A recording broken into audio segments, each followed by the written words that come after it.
કહેવાય છે પ્રભુની ઈચ્છા હોય તો એક ધામ ખુલે, પ્રભુની ઈચ્છા હોય તો એક ધામ ખુલે અને એના 1000 નામમાંથી એક નામ ધામને મળે એવું શામપુર ધામ અનેક સેવાઓથી શોભતું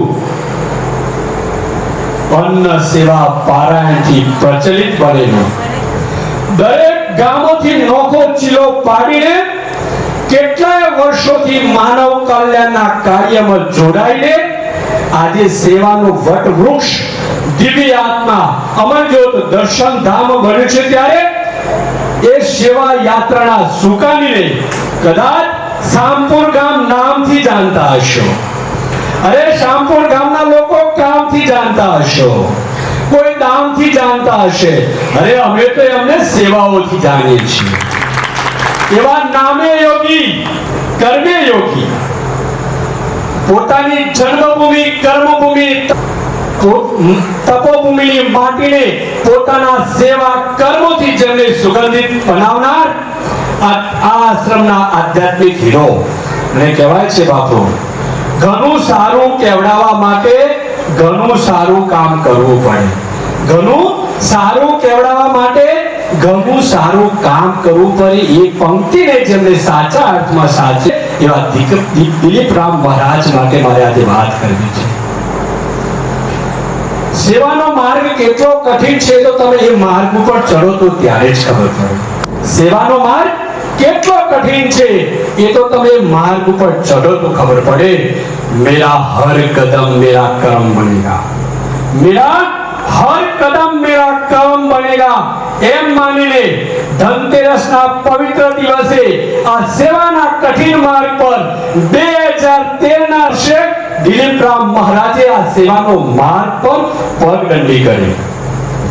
તમે જોજો દરેક ગામ કોઈ કથા પારાયણ કરાવતું હશે, કોઈ યજ્ઞ કરાવતું હશે, પણ શામપુર ધામ તો ચૂલાની અગ્નિને યજ્ઞ માનીને મને અન્ન મળ્યા જાણે ભગવાન મળ્યા એમ ભાવથી અન્ય સેવા પારાયણ નિયમિત કરાવે છે.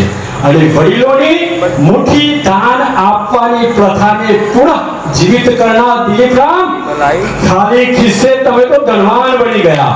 દિલીપરામ મહારાજ ખાલી ખિસ્સે તમે ધનવાન બની ગયા, અડધે રોટલે તમે તો દાનવીર બની ગયા. અરે ભૂખ સંતાડવી સહેલી નથી સાહેબ, અન્નદાન આપીને તમે તો સમાજ માટે પ્રેરણા રૂપ બની ગયા, પ્રેરણા રૂપ બની ગયા, પ્રેરણા રૂપ બની ગયા.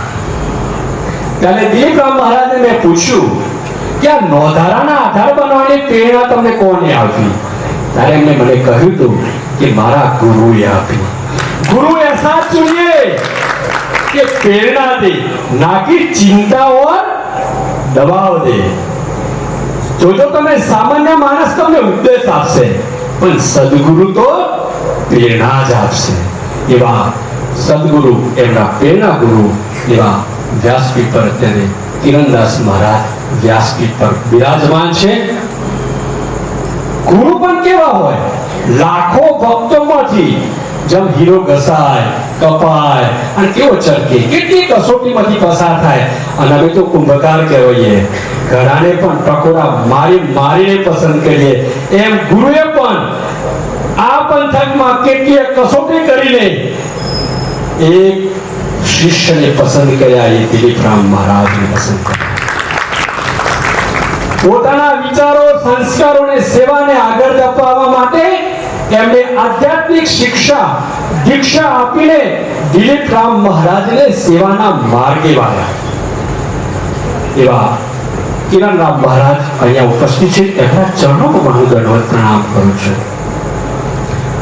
એમની બિલકુલ બાજુમાં અમારે એવા એક ગુરુ જેમની પાસેથી દિલીપરામ મહારાજે આધ્યાત્મિક શિક્ષા લીધી છે, એટલે પ્રશિક્ષણના પહોળી થઈને પૂજાતા એવા ધનગીરી બાપુ પણ આ વ્યાસપીઠ પર બિરાજમાન છે. મહેન્દ્રરામ બાપુ પણ અહીંયા બિરાજમાન છે. એમની શક્તિ અને એમના આશીર્વાદ પણ દિલીપરામ મહારાજે મળ્યા છે. એટલે તો હું કહું છું, તમે દિલીપરામ મહારાજને જુઓ, એમની કદને કાઠીને લંબાય, કદ કાઠીને લંબાય. અરે લંબાય તો કદાચ એમના માતા પિતાના જીનેટિકના કારણે મળી હશે, પણ આધ્યાત્મિક જગતમાં જે ઊંચાઈ મળી છે ને એમની સેવાના હુનરથી જ મળી છે. ત્યારે જ્યારે તમે સેવાના માર્ગે ચાલો છો ને ત્યારે તમે એકલા જ હો છો. અકેલા ચલા થા હમ જાનીને મંજિલ, અકેલા चला था मैं जानी मंजिल, लोग आते गए और कारवा बनता गया. परंतु તમે ગમે તેટલા સેવાર્થી હો, પ્રામાણિક હો, પણ પરમ કૃપાની પરમાત્માની કૃપા અને આવા મહાપુરુષના આશીર્વાદ વગર તમે જન સમર્થન કદી ના મેળવી શકો, ના મેળવી શકો, ના જ મેળવી શકો. એટલે દિલીપ રામ મહારાજ પાસે જે જન સમર્થન છે, જે ભક્તોનો સપોર્ટ છે, એ માત્ર ને માત્ર આ મહાપુરુષોના કારણે જ છે. ત્યારે